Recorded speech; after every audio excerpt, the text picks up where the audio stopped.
Hi everyone, আসসালামু আলাইকুম। আমরা সেদিন গিয়েছিলাম নিউ মার্কেটে কয়েকজন মিলে বান্ধবীরা।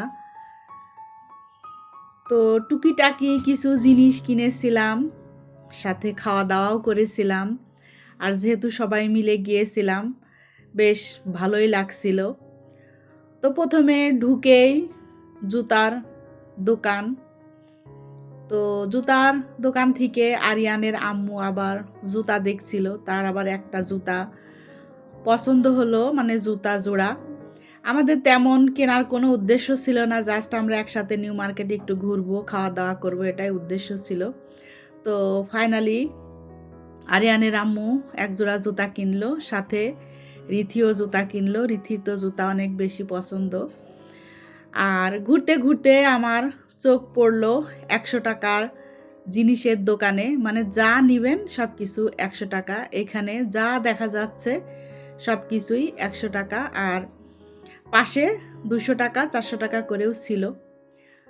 তো এখান থেকে টুকিটাকি কিছু কেনাকাটা করে পাশে যে 2 পিসের দোকানগুলা ছিল সেখানে আসলাম রিথি রাফ ইউজ করার জন্য।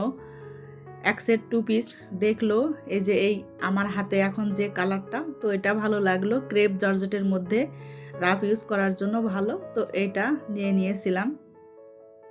তারপরে আমরা আবার একটু ঘুরে ঘুরে দেখছিলাম ফলের দোকানগুলো। নিউ মার্কেটে তো সারা বছরই কিছু ফল পাওয়া যায়। তো এখান থেকে আমরা আবার হাঁটছিলাম, হাঁটতে হাঁটতে আমরা এখন যাব গাউসিয়াতে। আমাদের মেন উদ্দেশ্য ছিল যে আমরা সবাই মিলে একসাথে একটু ঘুরবো, খাওয়া দাওয়া করব, আর যদি কিছু ভালো লাগে টুকিটাকি সেগুলো কিনবো। তো চলে আসলাম গাউসিয়াতে। গাউসিয়ার একদম 3 তলাতে চলে আসছিলাম। এখানে এসে দোলন, এই যে দোলন, ও আবার একটা ব্যাগ কিনবে। আর কসমেটিক্সের দোকানে তো অথৈ রিথি ওরা বসে গিয়েছে, তারা দেখছিল। তো অথয়ের আবার একটা লিপস্টিক পছন্দ হলো, তো ওকে আবার সেটা কিনে দিলাম। তারপরে ওইখান থেকে আমরা আবার গেলাম জুয়েলারির দোকানে। এখানে কিছু জুয়েলারি দেখছিলাম দোলনের জন্য। তো সে ডায়মন্ড কাটের কিছু জুয়েলারি দেখছিল কিনবে বলে, আর ব্যাগও কিনেছিলাম। তো কেনার সময় ওই ভিডিওগুলো আমার ধারণ করা হয়নি। আর এখান থেকে যে ডায়মন্ড কাটের কিছু দেখছিল, তারপরে দুবাই গোল্ড মানে সিটি গোল্ডের এই জিনিসগুলো দেখছিল, বেশ মোটামুটি ভালোই ছিল।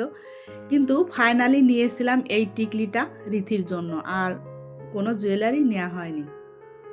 তারপরে ওইখান থেকে চলে আসলাম ইস্টার্ন মল্লিকায় ব্যাগ দেখার জন্য। তো ইস্টার্ন মল্লিকার ব্যাগগুলো খুবই সুন্দর, মানে পার্স বলো ব্যাগ বলো, খুবই আমার কাছে ভালো লাগছে। আর দামও বেশ রিজনেবল ছিল, খুব বেশি যে অনেক আহামরি দাম তা কিন্তু না।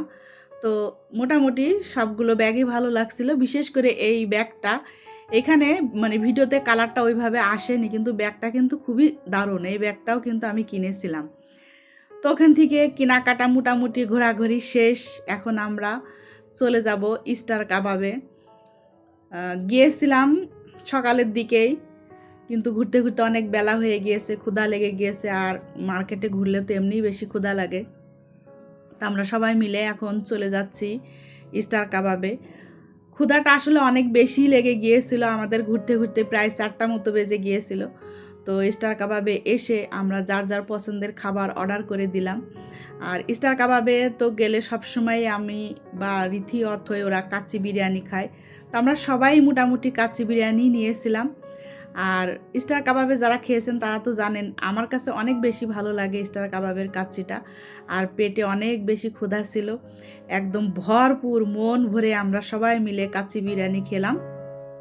তারপরে স্টার কাবাবের চা, এটা তো না খেলেই না, চাটা অনেক বেশি ভালো লাগে। আর এমনিতেও মানে আমাদের লাঞ্চ করতে করতে বিকাল হয়ে গিয়েছিল, তো আমরা খাবার পরে কিছুক্ষণ বসে আবার চা নিলাম স্টার কাবাবের।